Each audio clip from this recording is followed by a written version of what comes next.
Okay, we've been on our way out to the aircraft ever since Tad started talking. So,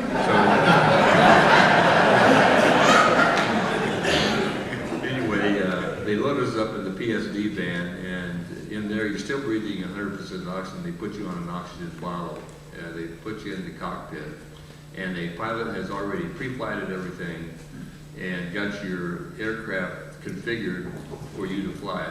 You couldn't do a pre-flight with your flight suit on, with the oxygen with everything tightened up.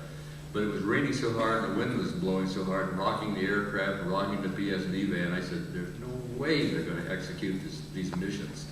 Well, they put us in the cockpit, and it was raining so hard, everything got really wet, so they closed the canopy, locked it up, and went through the cockpit check. And I'm sitting there, and I'm looking out, and we're spotted right on the end of the runway. And I'm looking at the wind blowing across the runway, and the U-2 is very fragile when it comes to a crosswind because of those huge wings. And I said, normally nobody would fly today, much less a U-2. Well, come to think about it, they executed us. Somebody was looking over us. How do you define that word, execute? Well, that could have gone both ways. Somebody was looking over us that night because all four of us got off without a hitch. I was worried about my bird because I had the bird at that time that had what they call slipper tanks on it. And that's some tanks that slip on each wing that carries an extra 120 gallons of that LF-1A special fuel. And the reason why I was a little bit concerned about that, just outside the slipper tanks are what we call pogos. And that's so you can taxi around with those large wings and the wings not dragging on the runway. Well, with a crosswind like that, you're going to have a lot of force on your downwind wing, and so I was going down the runway when I got the green light to take off because it was all radio silent. And I was rocking my wings hoping the pogos had dropped off. Well, they did, so I was very fortunate. As soon as I got airborne, the thing climbs out very, very steep. There was so much thunder and lightning, I ran my seat down as low as I could get in the cockpit. I turned the canopy cockpit lights on as bright as I could. Then I configured for a rough air penetration, which is one reason you fly out at a slower speed. And you put the aircraft in what they call a gust position, whereas the flaps, you change the contour of the wings. You put your gust, your wings go up, the flaps go up about 4 degrees, and the ailerons go up about 5 or 6 degrees, and so the aircraft can take more turbulence. I kept climbing out, and I didn't think I'd ever get out, but I broke out on top at 55,000 feet to a nice, quiet, dark sky. It was really nice to get out of that turbulence. I continued my climb to altitude to 70,000 feet. I configured my aircraft to start my celestial navigation. We did our own navigation using a sextant that was built into the aircraft. They taught us how to do that. It was a 2-hour, so let's see, 1,065 miles to Cuba. I started out a little over 2 hours and about 30 minutes on the flight at 400 knots. When I got over Cuba, my targets, or my flight plan, I flew parallel lines from Havana, of course, sort of on a southwest direction, and I spent about 3 hours over Cuba. The other three pilots... You go back and forth? Or? Yes, you go back and forth parallel lines. And you're flying from point A to point B, back and forth on parallel lines. Unlike Tad, he went after specific targets. We were going after specific targets, but we were sucking up everything with our B configuration, which carried at 6,000 feet of roll. The B was the primary film camera for the U-2. It takes beautiful pictures. After I'd finished my flight, the other two, by the way, Heiser and Rudy Anderson had taken off from McCoy Air Force Base that same day, the 16th. And they took off in the morning, and they had a Cuban mission. And while we were on the way, we also had the other 4 people, me and 3 other, and we got the whole island that morning, the 16th. The other 3 pilots, which were Qualls, Herman, and Bull, they flew back to Laughlin Air Force Base, which their flight was about 8.5, 9 hours. I recovered at McCoy. I'm not sure why they sent my particular recovery at McCoy, other than I was covering... Where is that? McCoy is in Orlando, Florida.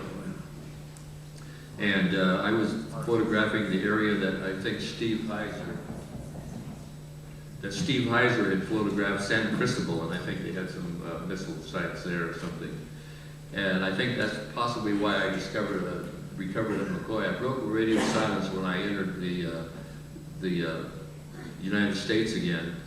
And I made my landing at McCoy, and I remember taxiing in. It looked like there was a parade following me, and then I realized that, well, you know, it's the Cuban Missile Crisis, there's a lot going on. I taxied up, opened my canopy, and immediately took the hatch down, unloaded the B camera, took the film, took it up to INPIC, and they started doing the processing of the film. You fly again during the Cuban Missile Crisis? Yes, I flew the 17th when I landed, and all the people were there, and they took the film. Next day, a CIA pilot named Jim Barnes flew a agency bird in, and meaning over Cuba? Into McCoy to check us out in the bird, since he'd been flying it a while.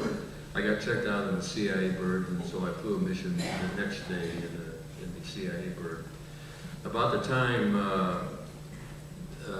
before Andy was shot down, or about the same time, I forget the exact date, but we had, we had detachments all over the world. We had from Alaska down to Buenos Aires, Australia, Brazil.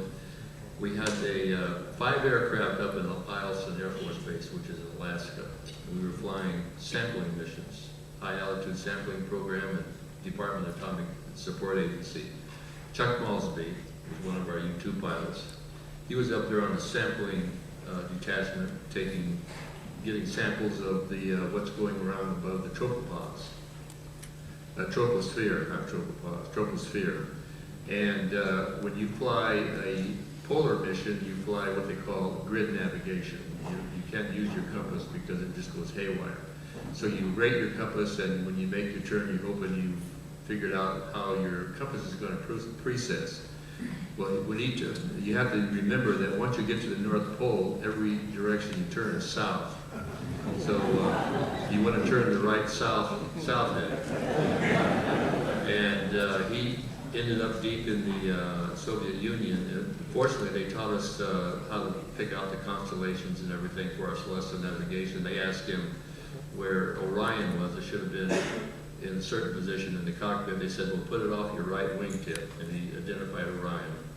And he started back to the States. But what made that particularly interesting is the Soviets thought that was a precursor to an attack, doing a recce prior to an attack. Well, they could have. That was one of the dangerous things. I don't know if they did or not.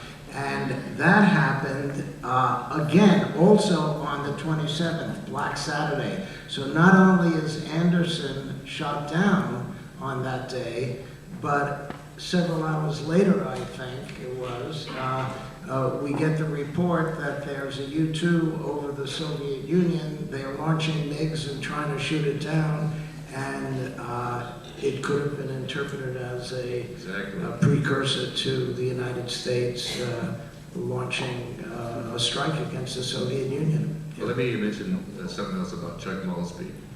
He was a good pilot.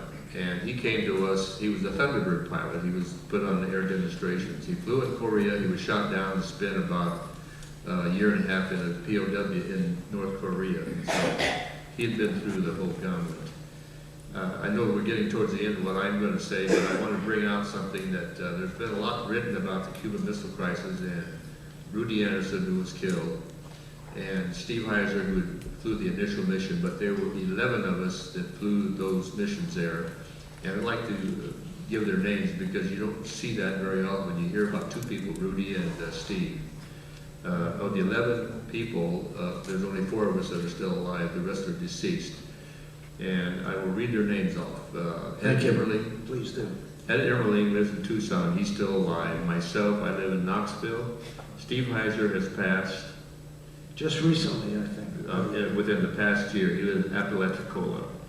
Jim Qualls lives in Texas. He's passed. Roger Herman, who flew the night that we took off on the 17th, he's passed. George Bull has passed. Charlie Kern, who lives in Texas, and Jerry McLemore, who lives in Florida, they're alive. So with that, myself, Emmerling, Charlie Kern, and Jerry McLemore are the ones that are alive out of the 11 pilots. Robert Primrose, Danny Schmar. They are they have since passed. So those people deserve the same credit that everybody's receiving, although they are deceased. Yes, and I think we should.